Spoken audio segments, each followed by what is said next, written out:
Hey, next, we've got a pretty amazing athlete to help us celebrate Women's History Month. You're not going to want to miss it.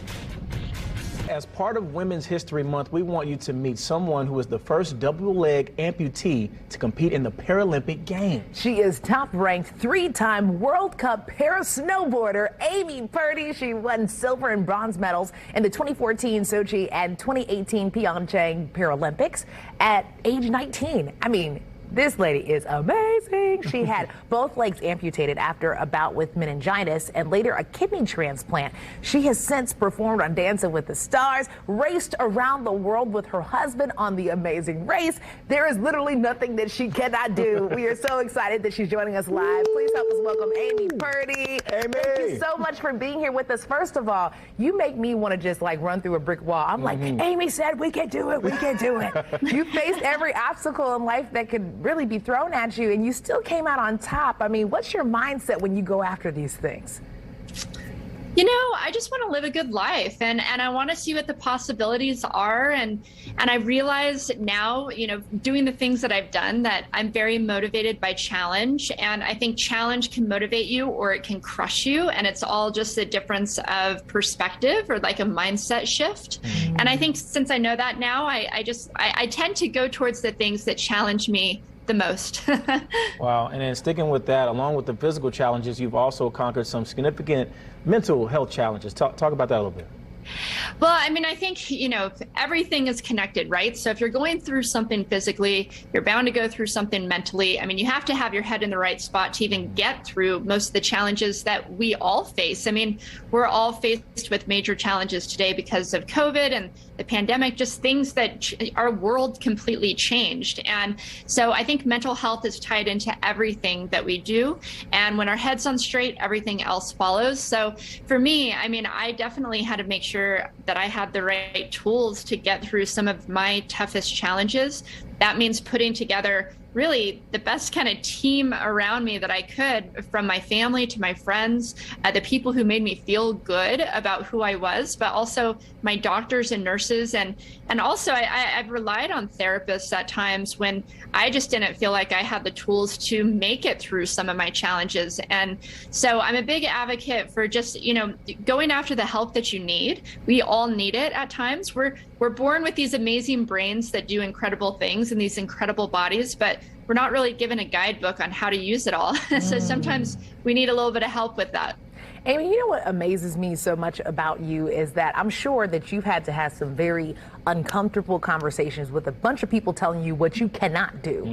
You know, what is the conversation like with yourself in the mirror when you, I don't guess, saw yourself differently? Like, did you just have to choose, like, look, I'm not going to see myself that way? Like, how does that happen in your process? It really is a choice, because especially early on when I was in the hospital, I lost both of my legs when I was 19. I snowboarded before that, and all I wanted to do is snowboard again. And I would mention it to the doctors. I'd say, okay, so I'm losing my legs, but like, when can I get on a snowboard?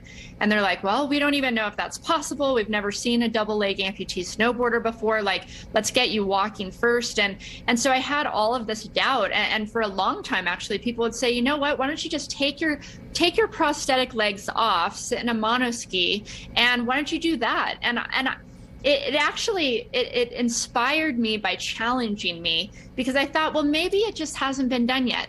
Maybe it takes somebody who's passionate enough to figure this out. Maybe that person is me. I mean, I didn't know how. I didn't know really if it was possible. But I thought, if somebody is going to figure it out, it's going to be me. I mean, I think I just tried to, you know, I got motivated when they said, you can't do this, or we've never seen this. And I thought, well, maybe just because it hasn't been done, and maybe it's me who needs to do it. So I can't say that I was just like totally positive and totally confident. I was just curious. And by being curious, I was able to figure it out. Wow. Okay, we got to get into two things happening with you. You got, you're teaming up with Next Gen Healthcare and Adaptive Action Sports. Can you tell us about both of those? Yeah, absolutely. So Adaptive Action Sports is actually an organization I started with my husband in 2000. 5. Oh my gosh, I'm like, what year are we in?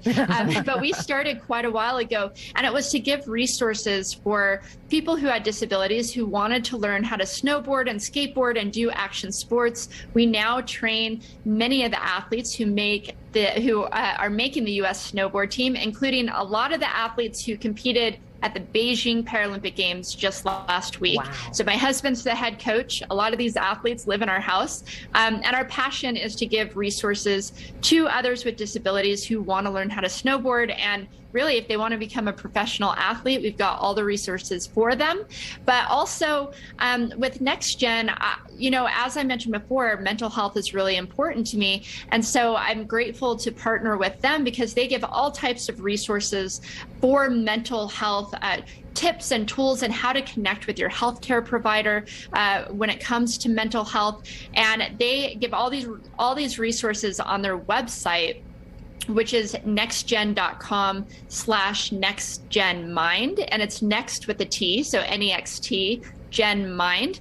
There's a lot of resources on there for where to go if you're dealing with any kind of mental health challenge, which we all are today. It doesn't have to be some major mental breakdown before you get help, right? We all need tools to learn how to be more resilient because we're all faced with challenges every single day. So that's a great resource to just get some of those tips and tools. Amy, you are amazing. Such an honor to speak with you, especially during this Women's History Month. I mean, girlfriend, when I need to get picked up, I'm just going to have to call Amy. Right, we're just going to keep on speed down. Call Amy. Thank you so much. Thank you. Awesome. Thank you, guys.